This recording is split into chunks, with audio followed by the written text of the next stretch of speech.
máximos y mínimos de funciones de dos variables, ¿no? Entonces, la idea, ¿qué manda? ¿Sí? Un poquito, un poquito. Ahorita vamos a ver algunas cosas. Primero, nosotros vamos a decir que en A, B hay un máximo si alrededor de A, B, tomamos cualquier punto X, Y,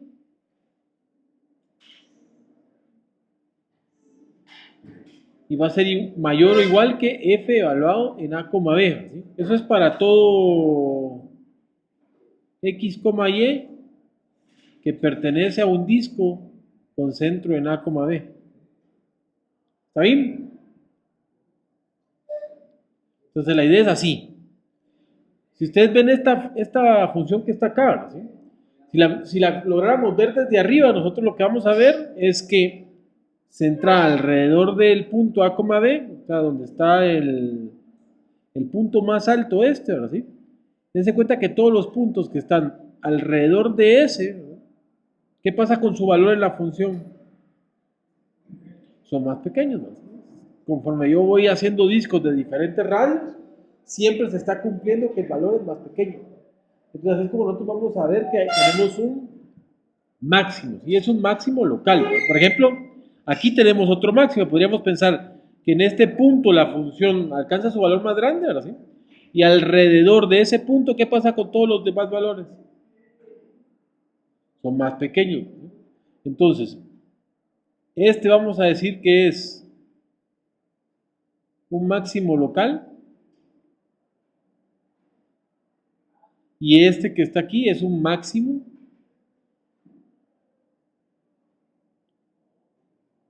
absoluto. ¿Por qué absoluto? Porque es el valor más grande que toma la función en cualquier punto, ¿verdad? ¿Lo ven? No hay ningún punto más grande. Entonces es el absoluto, es el máximo más grande, si lo quieren pensar así. Y el otro caso que tenemos es que tenemos el punto A, B, y vamos a decir que es un mínimo muy parecido, muy parecido. Pero no puede ser lo mismo porque mate 1 era de una variable y aquí es de 2. Entonces, mínimo. Si la función evaluada en X, Y es menor o igual que F de A, B, miren, aquí lo tengo mal. La relación es menor o igual y aquí es mayor o igual.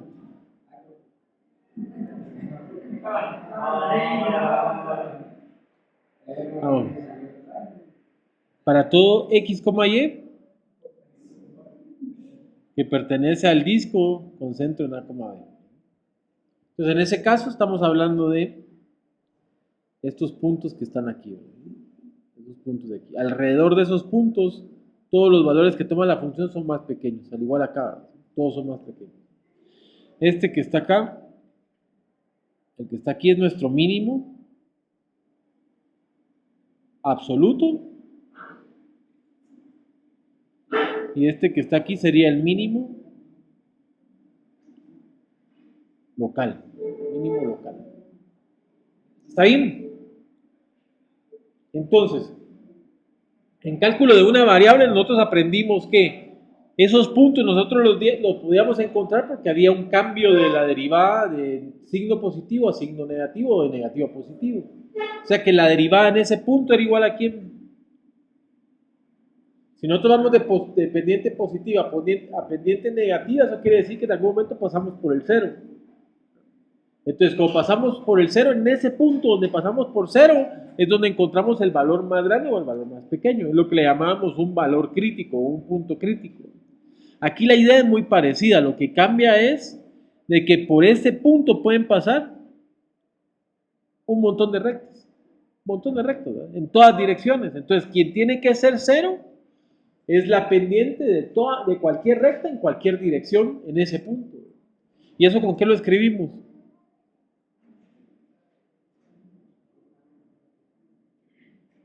Tenemos que usar la derivada direccional. La derivada direccional en ese punto tiene que ser igual a 0. Pero la derivada direccional es igual a ¿quién?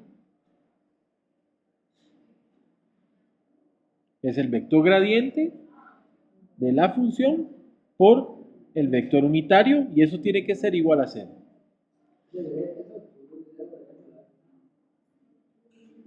El vector gradiente, sí. ¿Ah? Ahora, para que este producto sea 0, el vector unitario no puede ser 0, porque tiene que tener longitud 1, entonces no puede ser 0. Entonces el que tiene que ser el vector nulo es el gradiente. Entonces yo digo, el gradiente de la función tiene que ser igual al vector nulo. Pero el gradiente de la función, ¿quién es? La derivada parcial de la función con respecto a x, evaluada en el punto a, b, y la derivada parcial de la función con respecto a y, evaluada en el punto a, b. Y eso tiene que ser igual al vector 0, 0.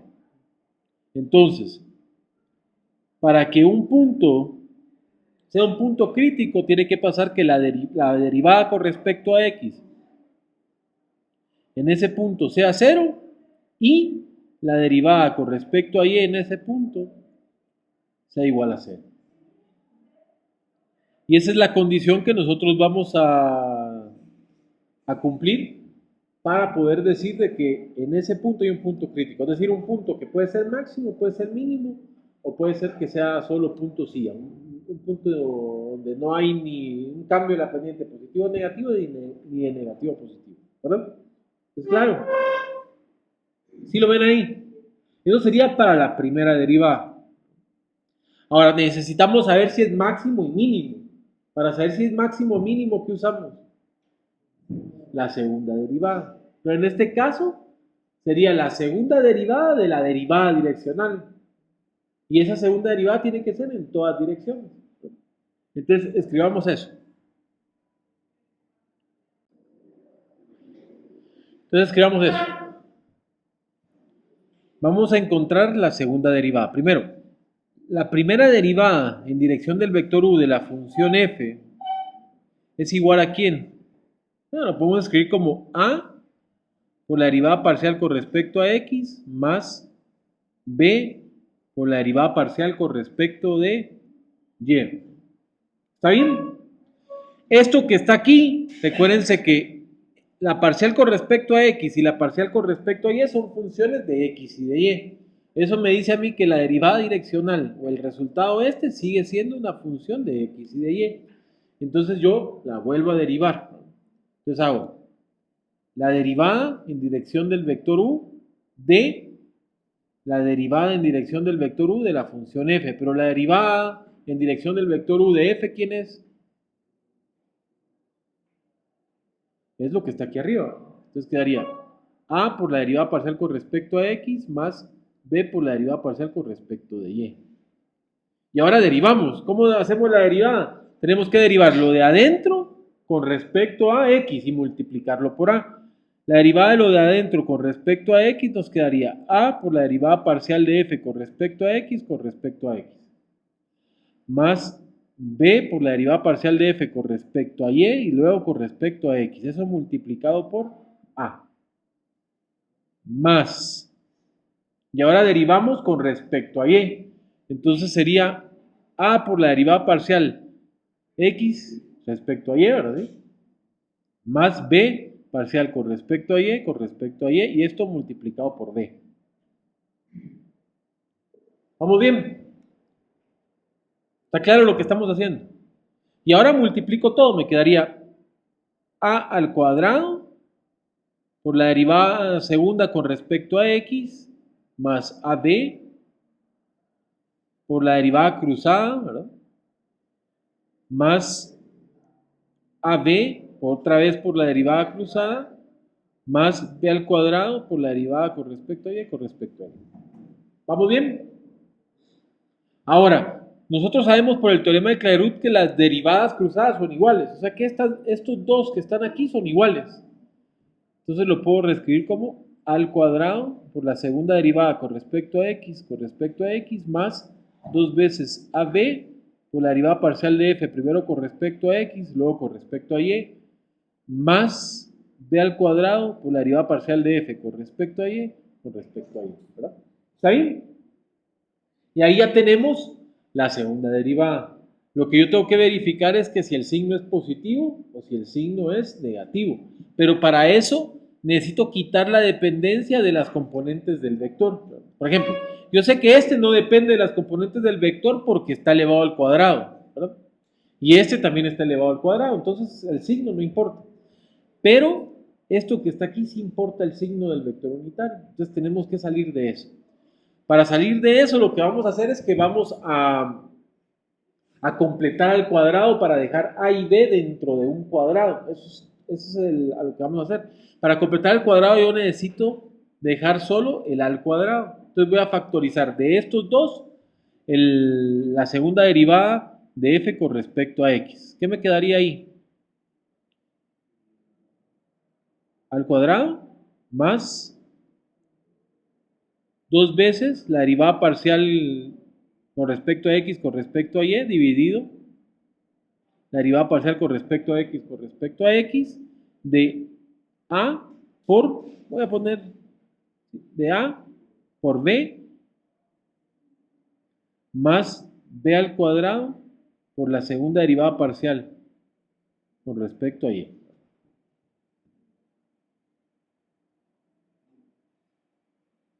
¿Vamos bien?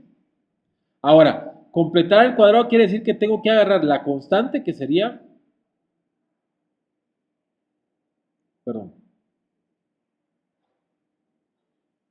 sería todo esto, ¿no? Junto con esto y dividirlo entre 2. Al dividirlo entre 2, ¿qué me queda?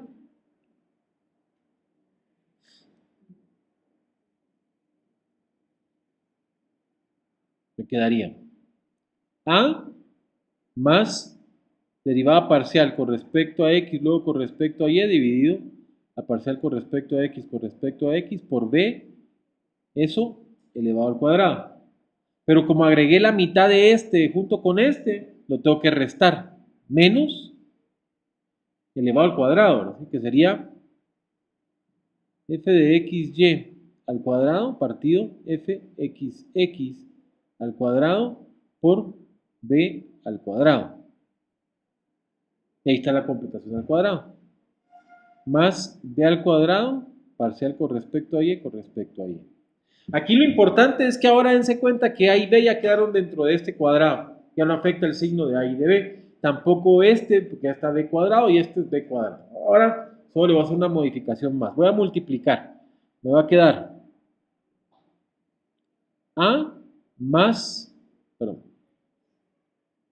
sería la segunda derivada con respecto a x por a más la derivada segunda con respecto a x con respecto a y, segunda derivada con respecto a x, b, esto está elevado al cuadrado, menos la segunda derivada parcial con respecto a x con respecto a y elevado al cuadrado, y al multiplicar este por este nos queda solo parcial con respecto a x con respecto a x, multiplicado por b al cuadrado más b al cuadrado por la parcial con respecto a y con respecto a y. ¿Vamos bien? Ahora lo que voy a factorizar es, de estos dos, voy a factorizar un menos b cuadrado y la derivada parcial segunda con respecto a x. Esta la voy a poner en otro color porque me va a servir.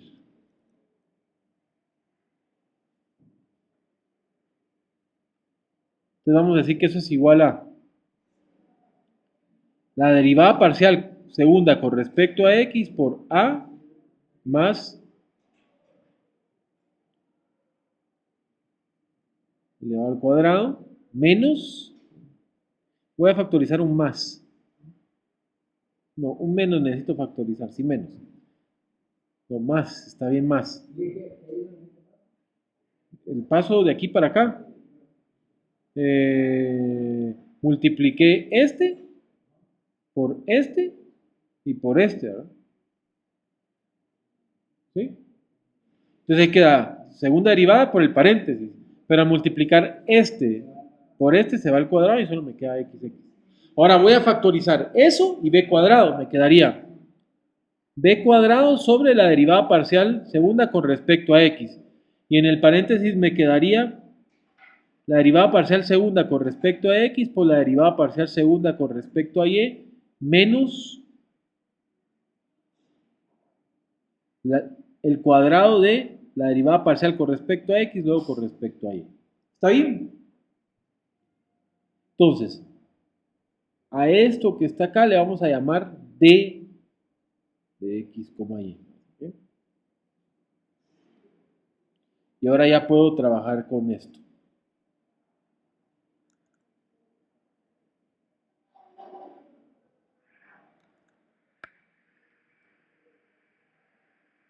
La idea es esta.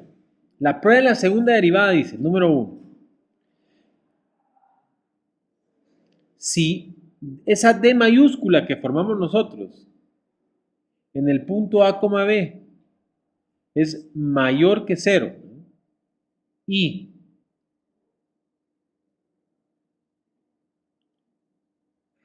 la segunda derivada de f con respecto a x es mayor que 0, bueno, esto evaluado en el punto A, B, es mayor que 0, nosotros lo que vamos a tener es, dense cuenta que d es positivo, la segunda derivada es positiva, y esta segunda derivada es positiva, esto es positivo, eso quiere decir que todo el signo de la segunda derivada, ¿cómo es? Es positivo. Y cuando nos da positivo la segunda derivada, ¿qué tenemos? Cuando es positivo, ¿ustedes cómo están? Cuando algo es positivo, están felices, ¿verdad? ¿Sí? Entonces es mínimo, carita triste, ¿no?